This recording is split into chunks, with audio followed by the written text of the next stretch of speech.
Muy buenas noches, amados hermanos. Hoy jueves tenemos la enseñanza del libro de Hechos, capítulo 1, desde el versículo 6 al 11, que lleva por título la ascensión. Vamos a orar para poder pedir al Espíritu Santo que nos dirija, nos enseñe y que también me dé a mí palabra para explicar esta porción de la Escritura. Oramos. Señor Jesucristo, gracias, Señor, porque viniste a esta tierra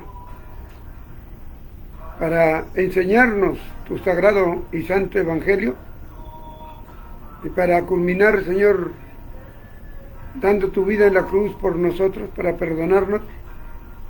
Y luego, Señor, como veremos hoy día, regresaste a tu lugar de donde viniste, al cielo de los cielos. Háblanos y enséñanos, Señor, respecto a este pasaje. En el nombre de Jesucristo. Amén. Muy bien. Bien, hoy día tenemos entonces la ascensión. Recordemos que la ascensión es la acción de ascender, ¿no? Esa es ascensión, ascender o subir.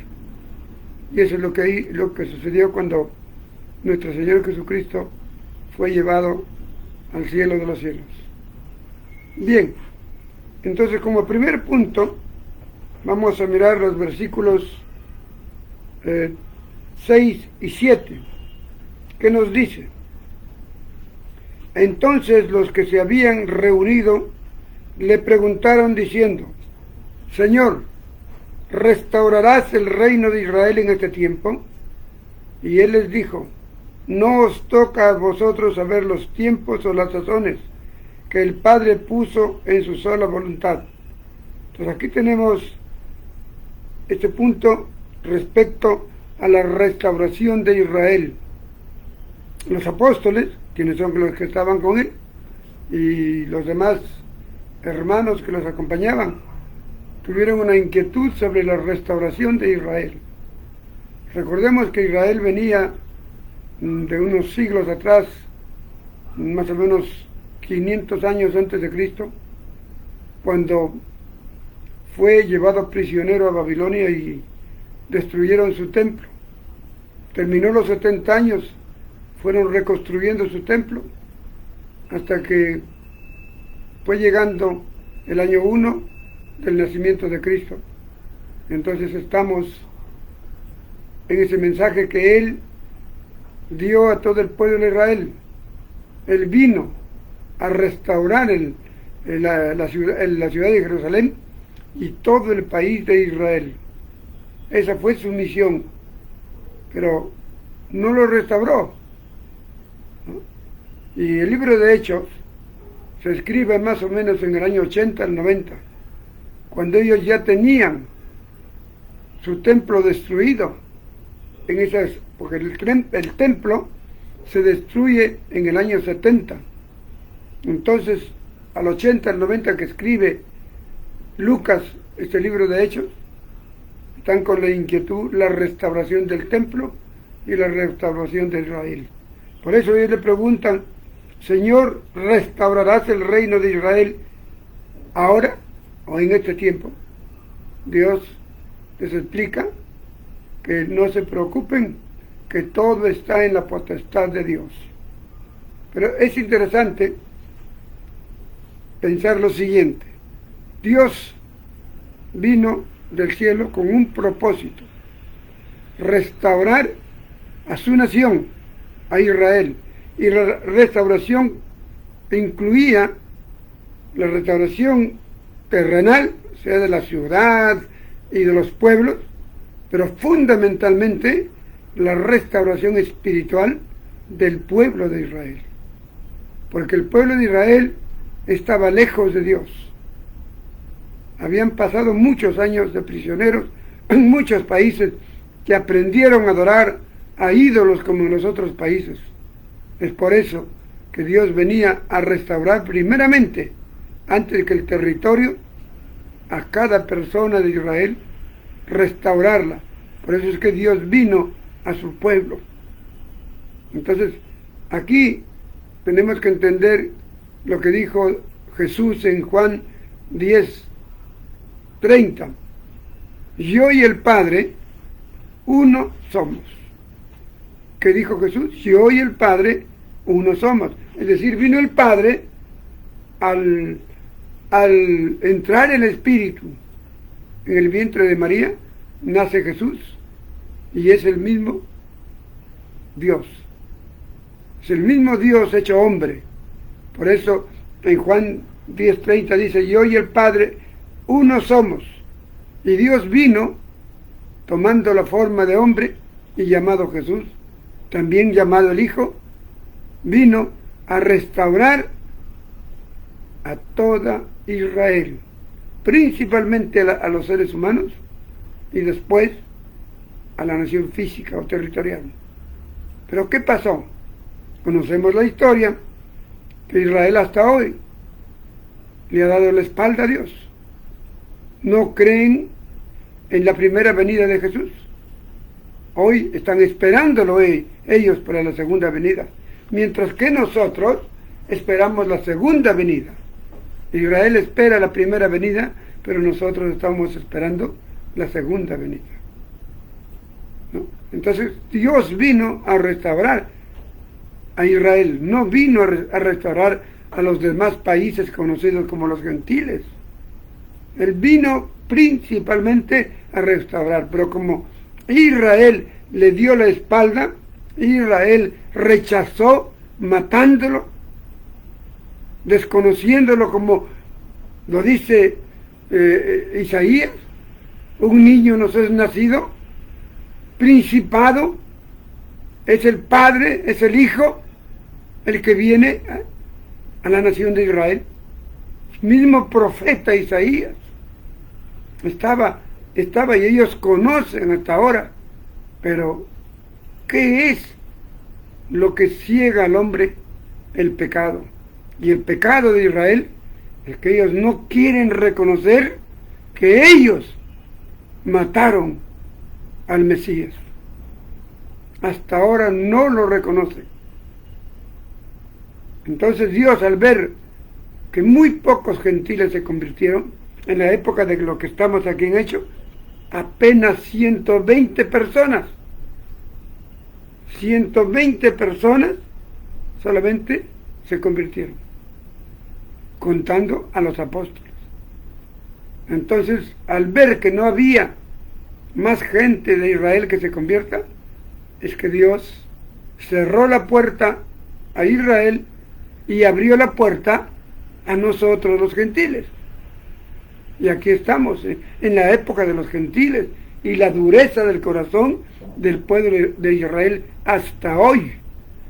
Pero llegará un mañana, como dice la palabra, hasta que se cumpla el último gentil, entonces Dios abrirá nuevamente la puerta para Israel y cerrará la puerta a los gentiles. ¿Dónde dice eso que les estoy diciendo? Vamos a leerlo, ¿no? Eso está en el libro de Romanos, ¿no? En el libro de Romanos 11, 25 al 27. Libro de Romanos 11, 25 al 27. Dice así la palabra de Dios. El título es La restauración de Israel. Esa es la época de la restauración de Israel. Cuando ellos están preguntando, ¿cuándo restaurarás a Israel?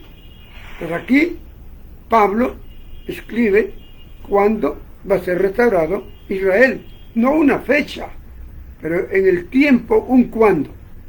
Y dice así la palabra: porque no quiero, hermanos, que ignoren este misterio, para que no sean arrogantes en cuanto a vosotros mismos. ¿A quién está diciendo esto?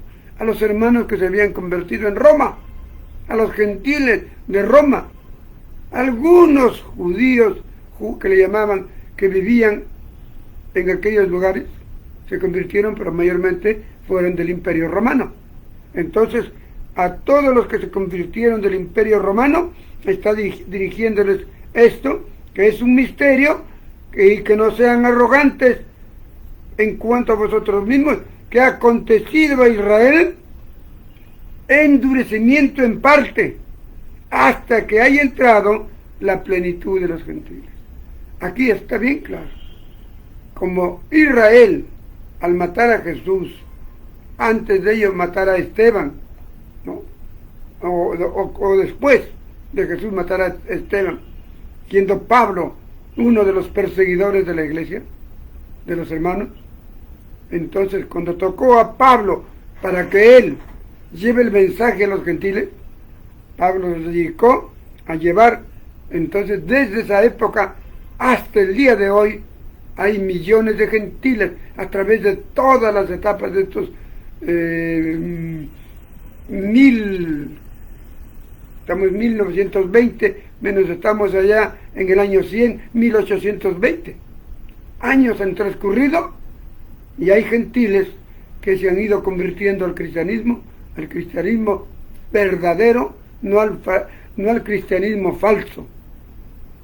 El cristianismo verdadero es aquellos que adoramos a Cristo en espíritu y en verdad, y que vive en nuestros corazones, y que nos ha hecho a nosotros el templo.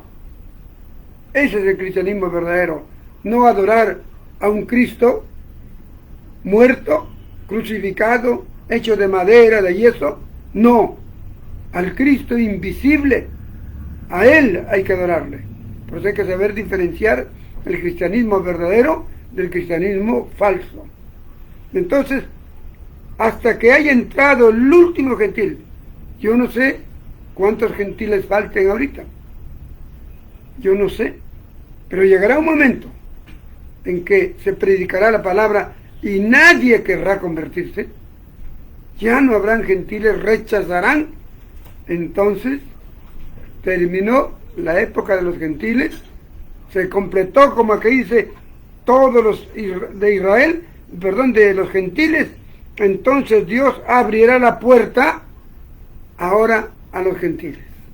Entonces allí, yo no sé cuándo ocurrirá esto, aunque por las circunstancias que vemos, yo creo que eso tendrá que acontecer a lo mucho de aquí a 10 años. A eso estoy apuntando, al 2031. En todos estos años que viene, alguno de estos años tiene que ocurrir el momento en que se acabaron los gentiles, ya nadie quiere creer en el Evangelio, entonces se abrirá la puerta para que crean los judíos. Como dice acá, versículo 26, luego todo Israel será salvo, como está escrito, vendrá de Sión el libertador y apartará de Jacob la impiedad. Y este es mi pacto que haré con ellos cuando yo quite sus pecados. ¿Cuál es ese pacto? El nuevo pacto de Jeremías 31, 31 al 33, que dice que escribirá su ley ya no en piedra, sino en nuestros corazones. Ese es el nuevo pacto que ocurrirá con Israel, porque ellos ahorita están con el pacto de la ley en piedra. Nosotros estamos en el pacto de la ley en nuestros corazones. Entonces, eso tendrán que aceptar los israelitas en un futuro para que Dios vaya y se convierta. Bien, regresemos a donde partimos, ya explicamos este asunto. Vamos a ver en este segundo punto. Bueno, y todo Israel, pues, a través de las predicaciones de Jesús en su tiempo, lo rechazaron. A pesar que Jesús en Juan capítulo 6, en Juan capítulo 14, del 6 al 10, que vamos a darle una pequeña lectura para que entendamos que los judíos o israelitas recibieron el mensaje de la restauración de Israel de los mismos labios de nuestro Señor Jesucristo. Juan capítulo 14, del 1 al 6. ¿Qué dice? ¿Qué nos dice acá? Juan, del 6 al 10, Dice, Jesús les dijo, yo soy el camino, y la verdad y la vida. Nadie viene al Padre sino por mí. ¿Cuál era el camino de los judíos para ir al Padre? La ley de Moisés. Ese era su camino para ellos, para llegar al Padre. Pero no pudieron llegar, porque ellos fueron por otro camino.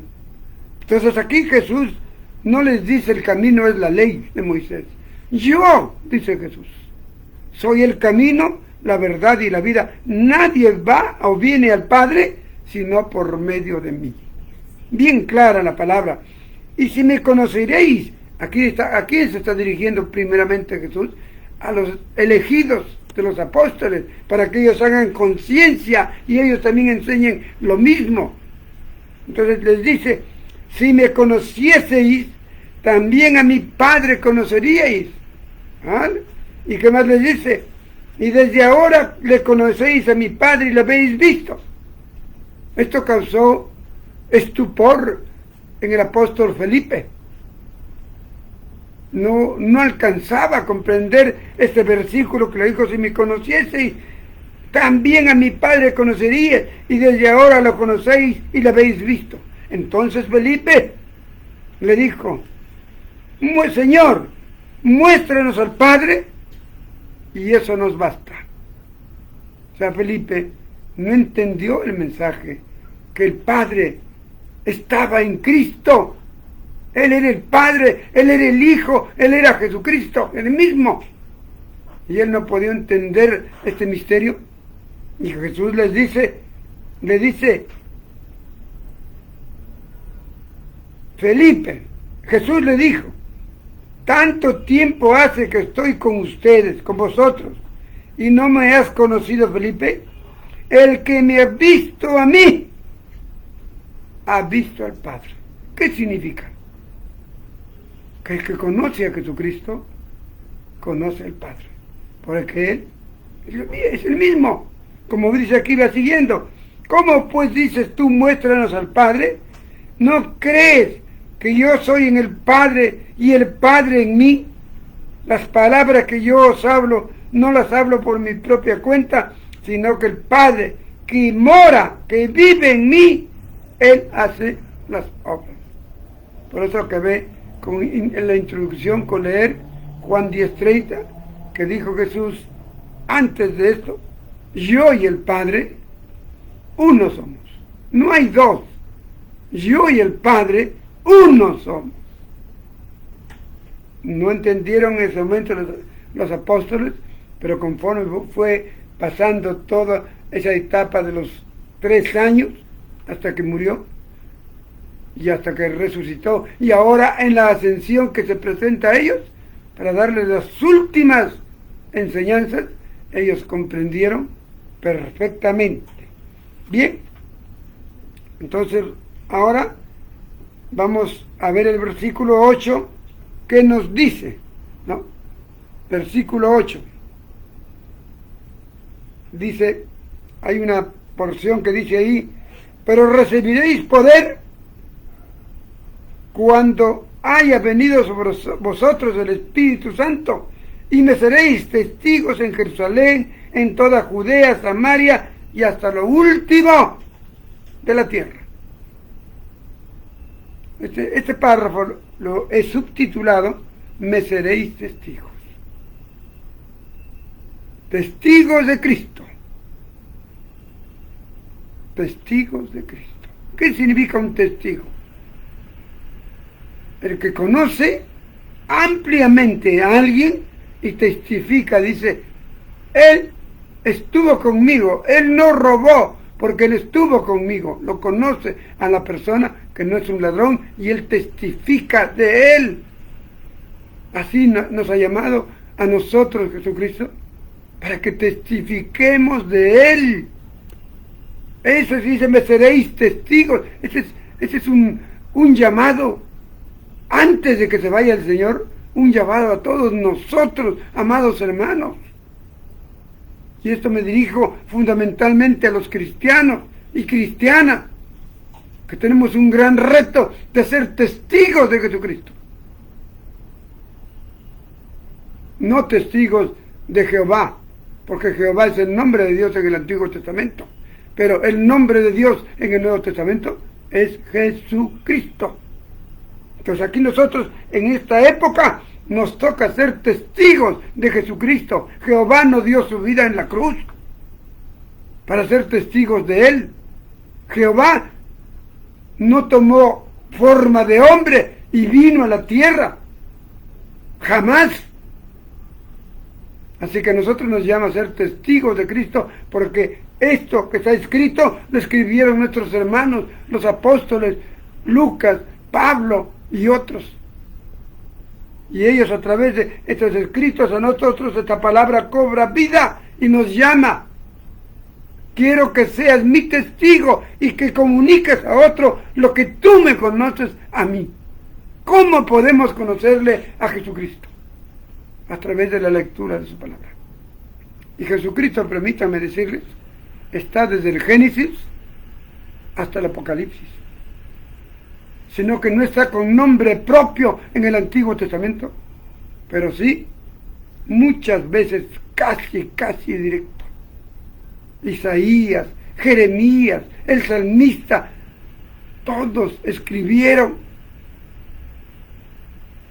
Los profetas, Zacarías, Ezequiel, Oseas, Jonás y todos escribieron. Malaquías, el último, escribió.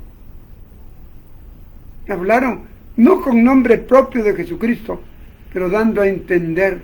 Cuando, por ejemplo, Isaías, ¿qué dice? Un niño nos es nacido. Será un príncipe, pero a la vez de ser hijo es el padre.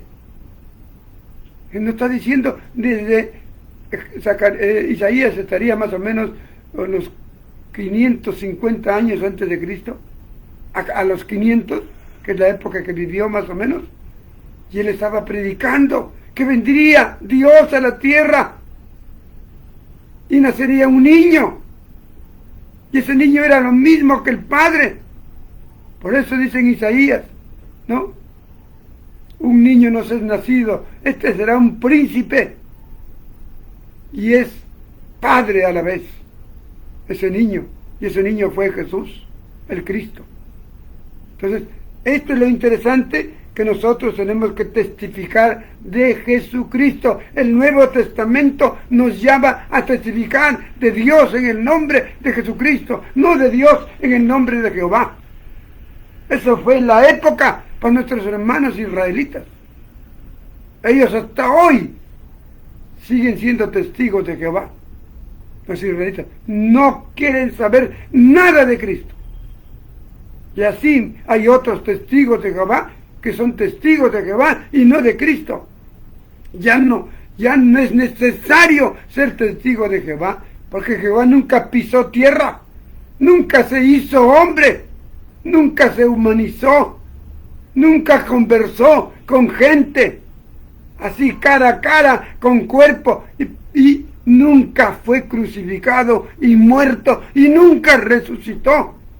Pero sí Jesús, también llamado el Hijo de Dios, también es Dios, como dice en Juan 10:30, yo y el Padre, uno somos, no dice dos.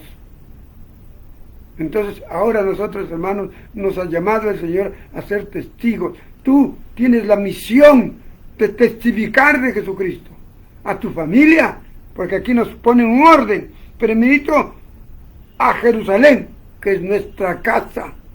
La misión fundamental primero es testificar de Jesucristo en tu casa, a tus hermanos, a tus padres, a tu madre, que esa es la casa. Después, ándate por toda Judea, ándate por tu familia, tus primos, tus tíos, tías, primas. Ese es el orden. Y después, Samaria, otros familiares más lejanos. Una vez que terminamos con toda la familia cercana, más lejitos y lejanos, ahora sí dice, ándate hasta lo último de la tierra. Pero todo es en orden. Algunos no testifican ni en su casa, ya se van a testificar a Lima, se van a testificar a Chile.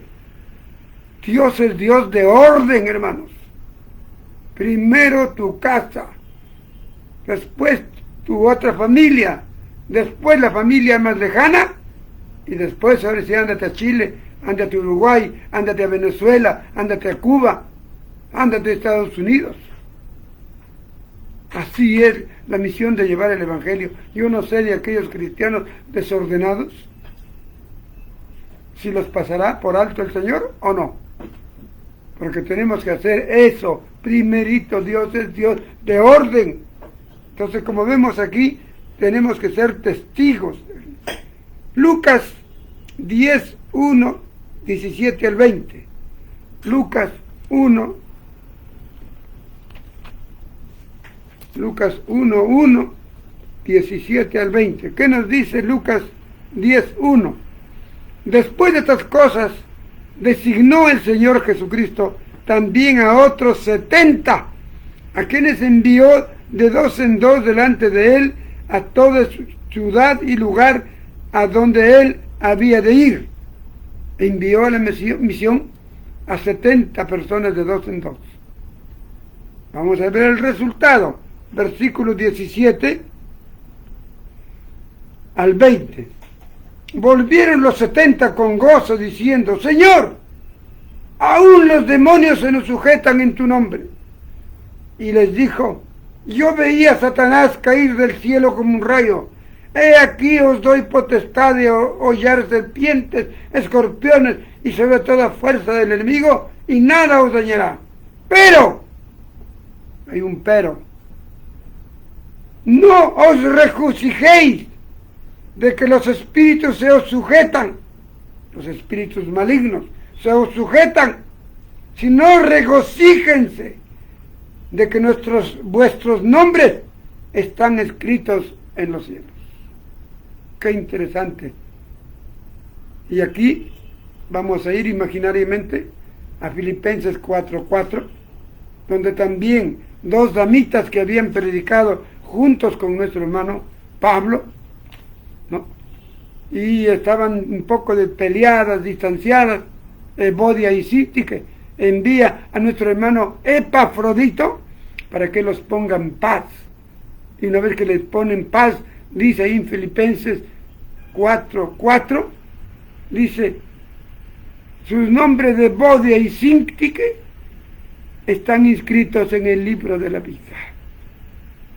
¡Oh, qué grandeza! Allá en Lucas nos dice: están inscritos en el libro, pero no nos menciona más.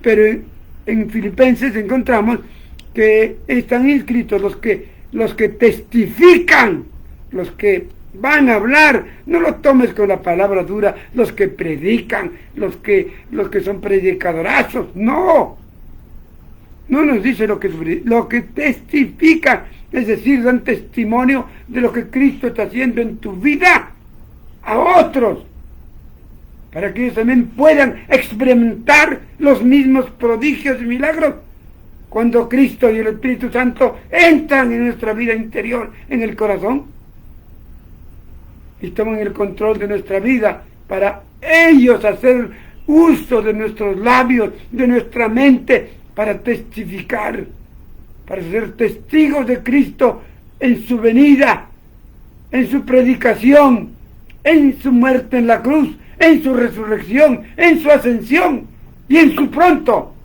regreso a esta tierra. Eso es lo que tenemos que testificar. Levántate, testifica, haz lista de tu familia, por teléfono aunque sea, llámales, háblales del sagrado evangelio de Jesucristo. Entonces, como estamos viendo acá nosotros en Filipenses y en Lucas, también me recuerdo Apocalipsis 20:15. Dice: todos los que no están inscritos su nombre en el libro de la vida serán echados al lago de fuego y azufre. ¿Qué significa? Si tú eres cristiano, cristiana, que los domingos te reúnes, estás puntualito, bien sentadito, escuchando tus mensajes todos los domingos, pero no abres tu boca a tu familia, aunque se enojen, aunque te digan lo que te digan, nos toca sufrir como Cristo. Abran sus labios, testifiquen que Cristo vive en ustedes, porque el que no siente a Cristo aquí no puede testificar. El que no tiene al Espíritu Santo en su vida tiene miedo a testificar. Pero el que tiene a Cristo y al Espíritu Santo en su interior, como dice el Señor, de su interior correrán ríos de agua viva. Toda su sangre se llenará de la sangre de Cristo para testificar de que Cristo ahora vive, que resucitó, vive. Y nos ha dejado su Espíritu para que entre a vivir en nuestros corazones y podamos sentirlo cada día de nuestra vida. Así que, hermanos, si ustedes no testifican, sus nombres no están inscritos en el libro de la vida, aunque estén congregando, escuchando los mensajes, si ustedes no testifican, no digan mañana allá en los cielos: Señor, a mí nadie me dijo, el hermano Carlos nunca me dijo. Está grabado por si acaso, que hoy les estoy diciendo y recordando que todos tenemos que testificar. Tú no vas a convertirlo a esa persona, no tengas miedo, tú solamente habla. El que va a convertir a esa persona es el Espíritu Santo de Dios. Tú habla, habla, habla. Bien, en el versículo 9, vamos a leerlo, dice: y habiendo dicho estas cosas, y viéndolos ellos, ¿no?, fue alzado y lo recibió una nube que la ocultó de sus ojos. Aquí me viene a la memoria algo muy importante. Aquí se trata exactamente de la ascensión, ¿no?, de nuestro Señor Jesucristo. Fue alzado y le recibió una nube que lo ocultó de los ojos y nadie más lo vio. Y seguramente que al ser alzado, seguramente que levantó su mano el Señor a todas esas 120 personas que estaban. ¿Y qué les dijo? Tarea cumplida. Cumplí mi tarea por la cual vine a la tierra, a restaurar Israel y a restaurar todo el mundo. Y se fue. Tarea cumplida. Cumplió el Señor. Así también nosotros, antes que nos toque el día de irnos, sea vivos, o sea por un accidente, una enfermedad, o lo que sea,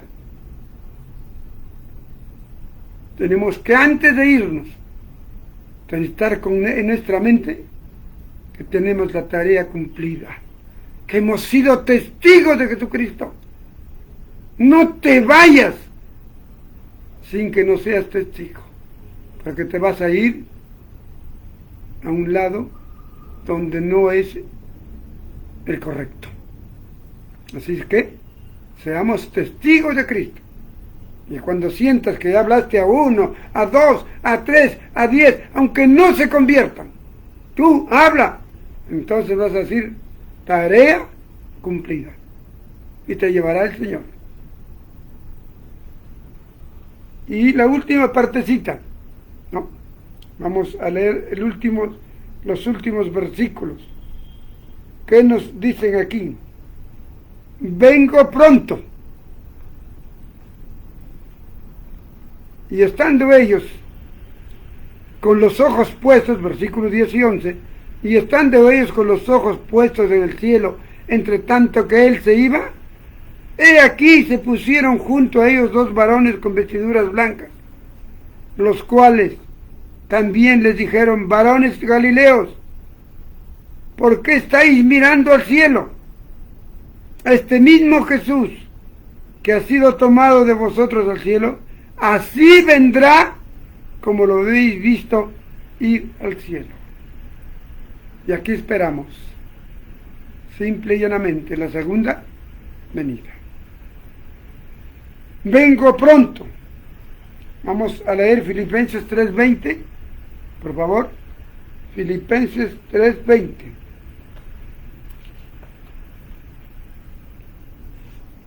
Mas nuestra ciudadanía está en los cielos, de donde también esperamos al Salvador, al Señor Jesucristo. ¿De dónde va a venir el Señor? ¿No? De los cielos, de la patria celestial, de la capital, la Nueva Jerusalén. Ahí es el lugar. De ahí va a venir. Esa es nuestra ciudad. No la Jerusalén terrenal de ahora, que hay muchas personas que se van para que posiblemente sentirse más cerca de Cristo, se van a vivir a Israel, se nacionalizan israelitas y dicen, ay, que yo, la ciudad de Dios, ay, ay, como si fuera algo grandioso. No, la Nueva Jerusalén es la ciudad donde gentiles e israelitas tendrán que ir si es que han sido testigos de Jesucristo. Si no son testigos, ni sueñen que van a ir a la Nueva Jerusalén. Apocalipsis 20, 7 al 9, vamos a dar una repasadita ligera de lo que será en la última batalla que tendrá nuestro Señor Jesucristo con este miserable el diablo, que le ha dado 50,000 oportunidades para que se arrepienta, pero nunca se ha arrepentido. Entonces pasa el milenio y Apocalipsis 27 al 10 nos cuenta, dice, cuando los 1000 años se cumplieron, Satanás será suelto de su prisión y saldrá a engañar a las naciones. Lo único que sabe Satanás es engañar. Sale a engañar a las naciones que están en los 4 ángulos de la tierra, a Gog y a Magog, a fin de reunirlos para la batalla, el número de los cuales es como la arena del mar. Y subieron sobre la anchura de la tierra, rodearon el campamento de los santos y la ciudad amada, es decir, Jerusalén. Y de Dios descendió fuego del cielo y los consumió a todos. Aquí ya no hay batalla, aquí ya no hay pelea. La batalla final fue en el capítulo 19. Y aquí, ¿qué hace cuando todas las naciones vienen a destruir a Jerusalén? Simple y llanamente nuestro Señor Jesucristo levanta su mano y desciende fuego y azufre del cielo para destruir a todas esas naciones que van contra Jerusalén. ¿Y Jerusalén qué hará? ¿Qué hará Jerusalén? ¿No? Bueno, ya lo vemos enseguida. Y el diablo que los engañaba fue lanzado al fuego, al lago de fuego y azufre, donde estaba su compadre la bestia y su comadre el falso profeta. Y serán atormentados día y noche por los siglos de los siglos. Terminó ese gran opositor de toda la vida, que se opone a que seamos testigos, terminará. Pero permítame terminar viendo qué sucederá con los israelitas en ese momento que Jesús venga a defenderlos.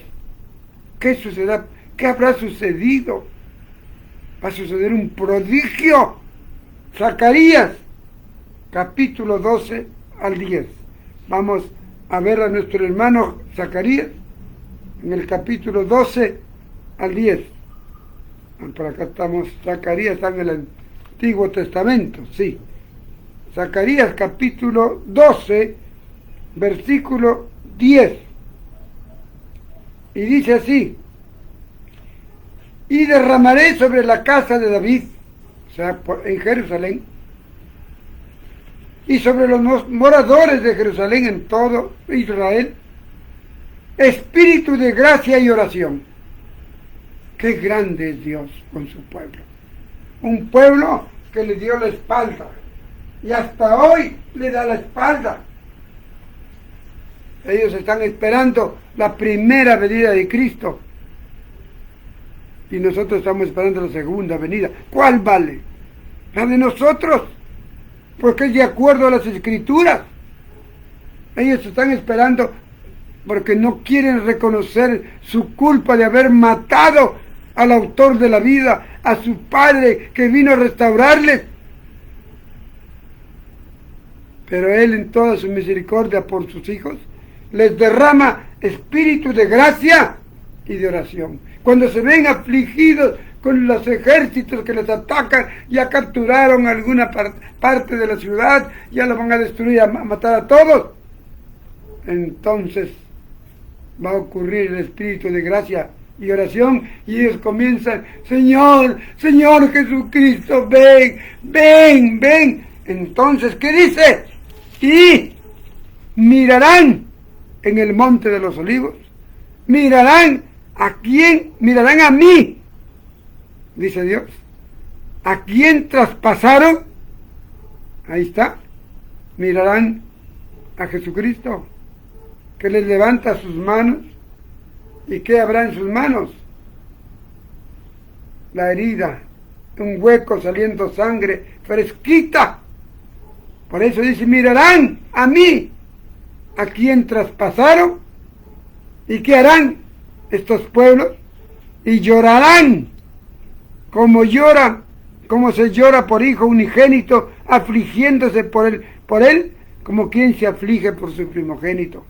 En aquel día habrá gran llanto en Jerusalén, gran llanto en Megido, gran llanto en la casa de David, gran llanto en la casa de Natán, gran llanto en la casa de Leví.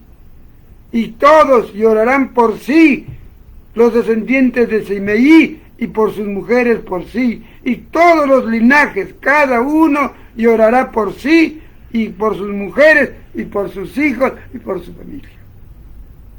Y se convertirá Israel al ver las huellas sangrantes, fresquitas de nuestro Señor Jesucristo. Y Él, en el capítulo 14, versículo 3, después dice: saldrá Dios y peleará con aquellas naciones como peleó el día de la batalla, y se afirmarán sus pies en aquel día sobre el monte de los olivos. El monte de los olivos es el monte donde lo crucificaron a nuestro Señor Jesucristo. En ese mismo monte Él se parará y ahí levantará sus manos para derrotar a las naciones. Así nos dice acá: se afirmará sus pies en aquel día sobre el monte de los olivos, que está frente a Jerusalén al oriente, y el monte de los olivos se partirá por en medio hacia el oriente y hacia el occidente, haciendo un valle muy grande, y la mitad del monte se apartará hacia el norte y la otra mitad hacia el sur. Y vendrá Jehová, mi Dios, y con él todos sus santos. Versículos 6 y 7. Es tan importante lo que les voy a leer, porque así como se va y se posa en el monte de los olivos, en donde le crucificaron, aquí nos va a recordar el día que lo crucificaron y la hora que lo crucificaron, es decir, el 29 de marzo a las 3 de la tarde. No cambian los tiempos, hermanos. Dice así: y acontecerá en aquel día que no habrá luz clara ni oscura. ¿Qué es cuando no hay luz clara ni oscura? Hay tinieblas. Entonces será un día que habrá tinieblas. Será un día el cual es conocido de Cristo, porque ese día lo mataron. Por eso dice: y será un día en el cual es conocido de Dios, de Jesucristo, que no será ni de día ni de noche, pero sucederá que al caer la tarde habrá luz. El libro de Lucas nos dice, nos cuenta, ahí en Lucas 23, 44 al 45, dice que a las 12 del día hubo tinieblas por 3 horas hasta las 3 de la tarde. A las 3 de la tarde hubo luz, y en esa hora murió nuestro Señor Jesucristo. Y aquí nos dice: y sucederá que al caer la tarde habrá luz. ¿Qué significa el caer de la tarde? La tarde es del 12 del día hasta las 6 de la tarde. Cuando llega a las 3 se le llama ya la primera tarde y ahora la segunda tarde para caer la segunda tarde y termine el día. Entonces a las 3 en punto, nos está diciendo aquí Zacarías, también a las 3 en punto, pero habrá también tinieblas, pero a las 3 en punto se oscurecerá el sol y el Señor levantará sus manitos, bombas, balas, lo que vengan, se regresarán hacia quienes lo dispararon y derrotará a todas las naciones y salvará a su pueblo Israel. Bendito es el Señor. Nos salvó a nosotros como hijos adoptivos. Ahora le tocará salvar a sus hijos naturales, que los dejó de lado por cretinos, porque no creyeron, por sus pecados, que no quisieron reconocer que eran sinvergüenzas pecadores. Y así ahora los gentiles que no quieren reconocer que son pecadores guiados por el diablo y no quieren arrepentirse, también serán dejados de fuera. Para quienes nos hemos arrepentido, hemos creído que el diablo nos ha tenido años como su muñeco, hasta que hemos dejado fuera al arrepentirnos y recibir a Cristo para que entre a vivir en nuestros corazones, y desde acá comience día a día a dirigir nuestros pasos como un bebé, como un niño, como un joven, como un adolescente, como un adulto.